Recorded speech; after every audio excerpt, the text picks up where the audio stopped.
It all started one Saturday morning when I walked out to find a stranger's SUV parked across my driveway. At first, I thought it was a delivery mix-up. But then I noticed balloons and party banners across the street. Karen's house. Our self-proclaimed HOA queen, Karen, was throwing yet another neighborhood get-together, complete with loud music and too many cars for our tiny cul-de-sac. I went over keeping calm. "Hey Karen, one of your guests is blocking my driveway.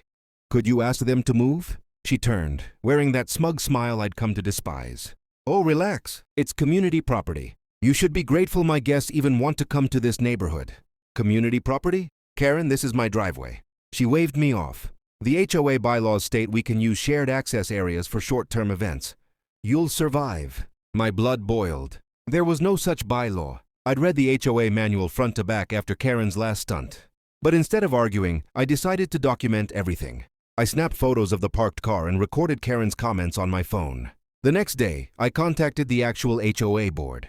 They confirmed my driveway was not shared property. In fact, any member who trespassed could face fines. But when they confronted Karen, she claimed it was a misunderstanding.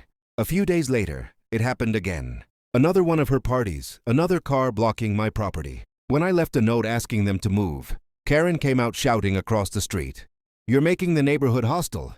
Maybe you should move if you don't like community living." That was the final straw. I wasn't going to let Karen treat my property like her overflow parking lot. That night, I sat on my porch, sipping coffee and thinking of a way to make sure this never happened again. Then it hit me. If Karen wanted to treat my driveway like public space, I'd make it officially private. The next morning, I called a local contractor to install a retractable gate and private lot, residents-only signage. If they wanted to park here, they could start paying for the privilege. When Karen saw the construction trucks pull up, her jaw dropped. "What are you doing? You can't just gate off your driveway." I smiled. "Actually, Karen, I can. You might want to check the bylaws again." And just like that, the real battle began. Karen was fuming the next morning. I could practically feel her glare from across the street as the contractor finished, installing the black steel gate and private driveway, no HO access sign. The moment the workers left, she stormed over, phone in hand, recording. "This is illegal," she shouted. "You can't just make your driveway a private lot. We all have access rights as HOA members." I calmly replied, "Actually, Karen, the HOA already confirmed that this driveway is on my deed.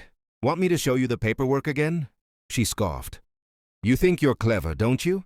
We'll see what the HOA board has to say about this." And she did. Within hours, I got an email from the HOA president requesting an emergency meeting. Karen had filed a complaint, claiming my gate violated the neighborhood aesthetic code. At the meeting, Karen strutted in like she owned the place. "This gate is an eyesore and disrupts the community's open feel," she began dramatically. "It's creating division among neighbors." The president turned to me. "Is this true? Does the gate violate any code?" I handed him my paperwork. According to the HOA guidelines, decorative gates are allowed on private property. Mine meets all height, color, and setback rules. I even submitted a design plan last month. You approved it. Karen's face turned red. "You tricked us." "No," I said. "I followed the rules. You just assumed you could break them." The board members exchanged glances, clearly tired of Karen's antics. "We don't see any violations," the president finally said. "The gate stays." Karen slammed her notebook shut. "Fine, but I'm not done." Over the next week, she tried everything. She left passive-aggressive flyers in mailboxes about selfish neighbors ruining community spirit. She parked her own car right next to my driveway, blocking my trash bins. And she started telling people I was charging neighbors for parking. So I made it true. I ordered a professional, private parking, $25 per day sign and placed it next to the gate. A mobile payment QR code completed the setup. Now any guest who wanted to park there could, for a price.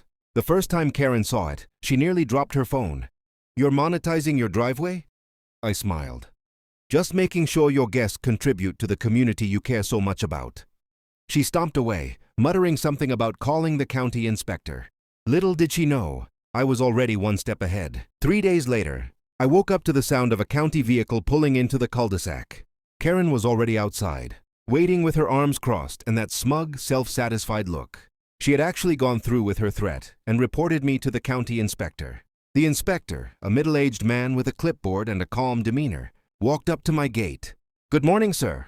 We received a complaint about an unpermitted structure, and unauthorized commercial activity. Karen interrupted before I could even speak.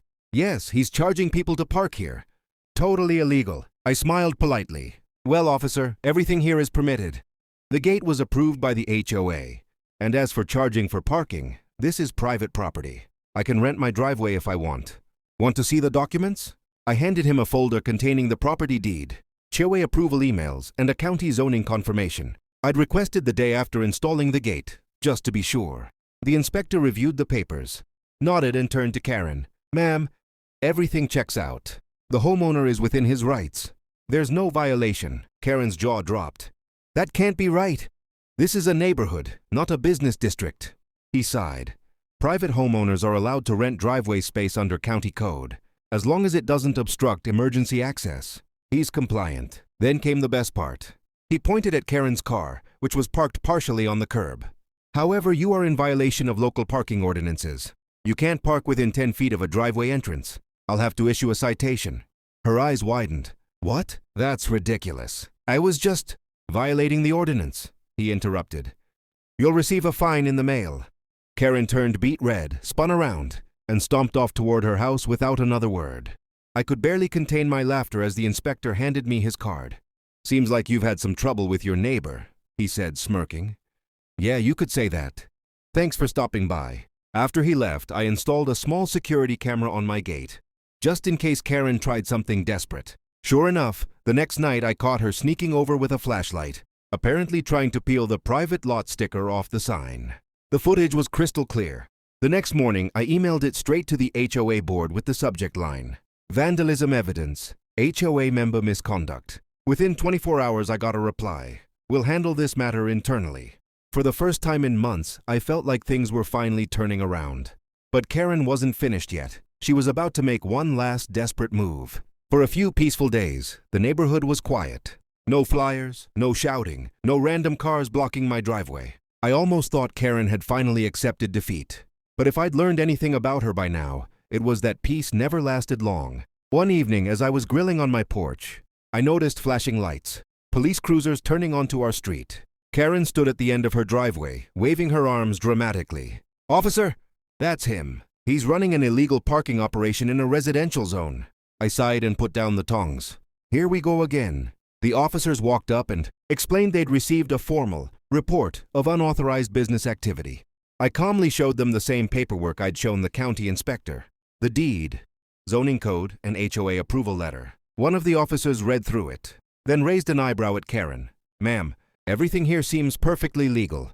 This isn't a business property, it's private land, and he's allowed to charge parking fees if he wishes.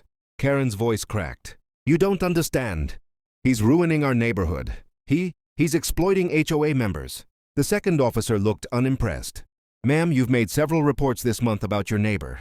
At this point, it's bordering on harassment. If you continue filing false claims, you could face consequences. Her face drained of color. Harassment? I'm the victim here. Not according to the evidence, he replied, pointing at my security camera. I couldn't help but smirk as she stuttered and backed away. This isn't over, she shouted before retreating inside. But it was. The HOA called a special meeting the following week. Karen, clearly nervous, sat in the corner while the board president read from a printed report. After multiple verified complaints of harassment, false reports, and vandalism, the board has voted to remove Karen from her position as community liaison effective immediately. The room went silent. Karen gasped. You can't do this. We just did, the president said firmly. You're also fined for property damage and conduct violations. I watched her storm out, defeated and furious, while the other neighbors whispered. It felt like justice, finally. A month later, she put her house up for sale. The new owners? A quiet couple who actually waved when they passed by. As for me, my gated driveway stayed exactly where it was. Occasionally, I still rent a parking spot for local events, but mostly it just serves as a reminder. When Karen tried to claim my driveway as community property, she ended up losing her place in the community instead. And every time I walk through that gate, I can't help but smile, because in the end, the gate didn't just protect my property, it protected my peace.